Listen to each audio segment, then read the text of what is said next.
जी student, आज का हमारा टॉपिक है माइटोसिस। सबसे पहले डेफिनेशन देखेंगे। माइटोसिस वो टाइप है सेल डिवीजन की जिसमें सेल डिवाइड करता है टू डॉटर सेल्स में, और दोनों में ही नंबर ऑफ क्रोमोसोम जो होते हैं वो कांस्टेंट होते हैं जितने के पेरेंट सेल में होते हैं। अगर आप देखें नीचे डायग्राम में तो आपको रेड कलर और ग्रीन कलर में क्रोमोसोम नज़र आ रहे हैं, और एट द एंड 2 सेल्स नज़र आ रहे हैं। दोनों में भी दो दो ही क्रोमोसोम हैं और ये दोनों डॉटर सेल्स कहलाते हैं, जबकि फर्स्ट वन जो है वो पेरेंट सेल कहलाता है। माइटोसिस की डिस्कवरी देखते हैं। सबसे पहले वाल्टर फ्लेमिंग जो थे उन्होंने 1880 में डिस्कवर किया माइटोसिस को, और जब न्यूक्लियस जो था वो सेल के अंदर डिवाइडिंग फेज में था। उन्होंने देखा कि न्यूक्लियस जो है वो डिफरेंट सीरीज ऑफ चेंजेस से गुजर रहा है। इस सीरीज ऑफ चेंजेस को उन्होंने माइटोसिस का नाम दिया। माइटोसिस का क्रंच देखें। माइटोसिस का प्रोसेस जो होता है वो सोमैटिक सेल्स, जिन्हें बॉडी सेल्स भी बोला जाता है, यूकैरियोटिक सेल्स में, ये सोमैटिक सेल्स में होता है।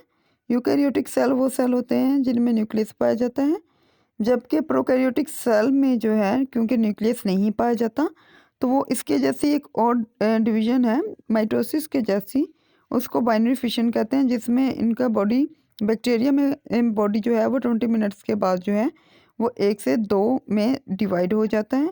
लेकिन इसे माइटोसिस नहीं कहते हैं, इसे बाइनरी फिशन कहते हैं। बाइनरी फिशन 2 में टूट जाना। और क्यों नहीं इसे माइटोसिस कहा जाता? क्योंकि इनमें न्यूक्लियस नहीं होता है। फेजेस देखेंगे माइटोसिस मियोसिस की। सबसे पहला फेज जो है वो जी है कैरियोकाइनेसिस, और सेकंड है साइटोकाइनेसिस। कैरियोकाइनेसिस का मतलब है कि इसमें न्यूक्लियस डिवाइड करेगा। साइटोकाइनेसिस का मतलब है इसमें साइटोप्लाज्म की डिवीजन होगी। जी, माइटोसिस के फेजेस में देखेंगे। सबसे पहले माइटोसिस के फेजेस जो हैं वो प्रोफेज होते हैं, मेटाफेज होते हैं, एनाफेज होते हैं, टेलोफेज होते हैं। हम सबसे पहले प्रोफेज देखेंगे। प्रो फेज में जो चेंजेस आती हैं, the first one is condensation of chromatin. Chromatin irregular form में डीएनए और प्रोटीन जो हैं वो इकट्ठे होते हैं।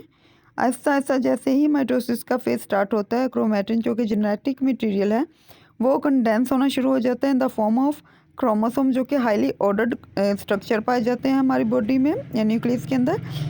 उसके बाद फॉर्मेशन ऑफ क्रोमोसोम। क्रोमोसोम जो है वो 2 सिस्टर क्रोमेटिड्स से मिलके बना होता है।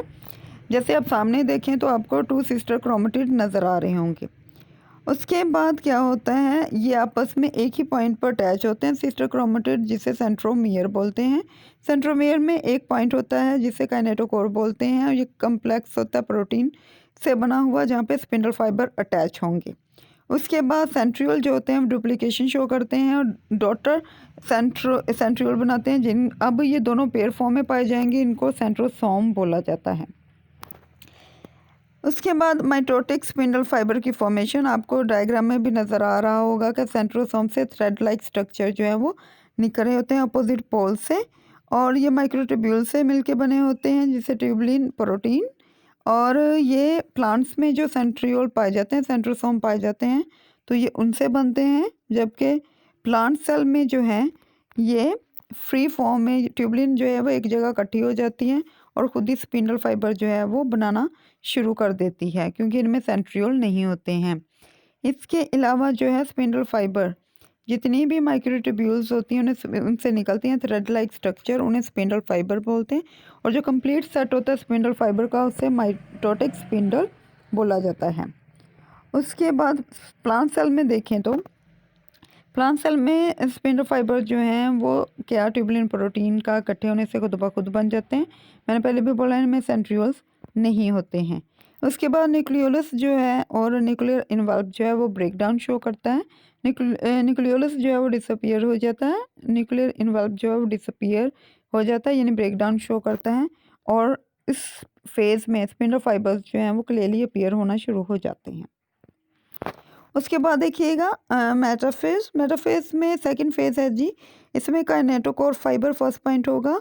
स्पिंडल फाइबर जो होते हैं इनमें से कुछ जो हैं वो क्रोमोसोम के सेंट्रोमियर में जो पॉइंट पाया जाता है काइनेटोकोर, उसके साथ अटैच हो जाते हैं। ऐसे फाइबर जो कि काइनेटोकोर के साथ अटैच होते हैं उनको काइनेटोकोर फाइबर बोलते हैं, और ऐसे जो कि अटैच नहीं होते हैं उन्हें नॉन काइनेटोकोर फाइबर बोला जाता है। उसके बाद जो है क्रोमोसोम अपने आप को अरेंज कर लेते हैं बिल्कुल सेंटर में, जैसे आपको डायग्राम में नज़र आ रहा है, बिल्कुल सेंटर में सेल के कर लेते हैं अरेंज, या इक्वेटर फॉर्म में आ जाते हैं। इसको मेटाफेज प्लेट बोला जाता है। एनाफेज में ज़रा देखिएगा, इसमें सेपरेशन होती है क्रोमोसोम की। जो पुलिंग फोर्स होती है काइनेटोकोर फाइबर्स को डिवाइड कर देती है, और क्रोमोसोम जो हैं वो सेंटर से एक दूसरे से सेपरेट हो जाते हैं। यानी क्रोमोसोम्स के जो सिस्टर क्रोमेटिड होते हैं वो सेपरेट हो जाते हैं। यहाँ पर अगर आप देखें तो पहले ये आपस में अटैच थे, अब ये यहाँ पर देखें ये अटैच हैं, और यहाँ पे ये एक दूसरे से बिल्कुल सेपरेट हो गए हैं और अपोजिट पोल की तरफ मूव कर रहे हैं।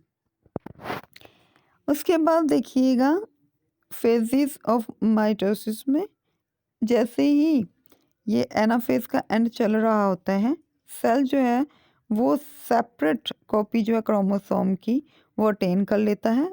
दोनों ऑपोजिट पोल पे पहुंच चुके हैं क्रोमोसोम, बिल्कुल ऑपोजिट, और ये नंबर में हमेशा इक्वल होंगे। यानी एक पोल पे अगर 3 है तो दूसरे के ऊपर भी हमेशा 3 ही नंबर ऑफ क्रोमोसोम होगा।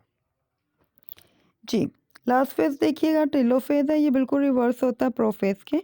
इसमें न्यूक्लियर इनवॉल्व दोबारा बन जाता है क्रोमोसोम के इर्द गिर्द। क्रोमोसोम जो है वो अनफोल्डिंग शो करते हैं और क्रोमेटिन में चेंज हो जाते हैं, और न्यूक्लियर डिवीजन जो है यहाँ पर कंप्लीट हो जाती है। तो ये थी हमारी माइटोसिस। साइटोकाइनेसिस जो है वो हम नेक्स्ट टॉपिक के साथ डिस्कस करेंगे।